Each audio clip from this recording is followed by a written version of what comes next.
Yun, welcome to No Remorse TV. So may papanoorin ulit tayo isang shorts tungkol naman sa anak na pinatay yung magulang. Tignan natin yung reaction niya. Sabi ko sa inyo, pagka mga ganitong video, medyo nakakagigil, nakakagalit, hatred. Ito siguro yung magiging outlet natin ng hatred, itong mga ganitong video. 'Di ba? So, panoorin natin 'to tapos tignan natin kung anong masasabi nyo. Anong reaction nyo dito mga wala ng remorse. Babe, this car be... You killed my mother. And in this courtroom, I watched you run her down and her broken body slide across the concrete. This woman loved and she was loved. You ran her down like she was nothing. Yeah, nakita niyo no, parang wala lang sa kanya yung sinasabi kahit kahit punong-puno ng galit yung salita.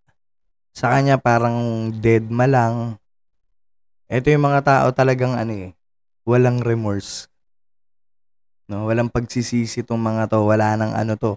Tagos, yun yung maganda sagad hanggang buto. And since that day, you have shown no remorse. Since that day, yung pinatay niya yung nanay, you have shown no remorse. You offered no explanation for your You offered no explanation for your atrocities. It offends me that you're sitting here breathing while she is not. Yun ang masakit, diba? Nakakabwisit, no?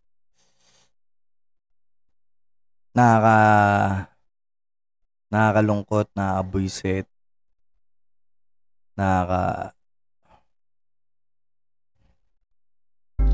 You are a monster. You deserve contempt and death. You deserve contempt and death. Parang yan yung mga video na napanood natin, yung pumatay ng mga bata, diba? Siguro babalikan din natin yung video na yan. Sadly, with no death penalty in this state, I can only hope they lock you away someplace so deep the rats chew on your fingers at night. As for me, this will never be over until the day I'm pissing on your grave. Yun.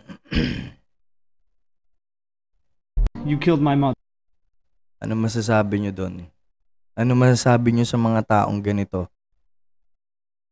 Diba? Comment kayo, guys. Kung mahilig kayo sa mga ganitong video, subscribe kayo dito sa akin sa No Remorse TV. Gagawa pa tayo ng maraming ganitong video. Siguro dito natin ibubuhos yung negative natin na nararamdaman towards sa mga ganitong tao na na ang hirap magsalita. Ang hirap lang magsalita. Okay. Comment kayo, guys, paki-subscribe, paki-like naman para start tayo dito sa channel na to. From scratch, from zero, ha. Okay, maraming salamat.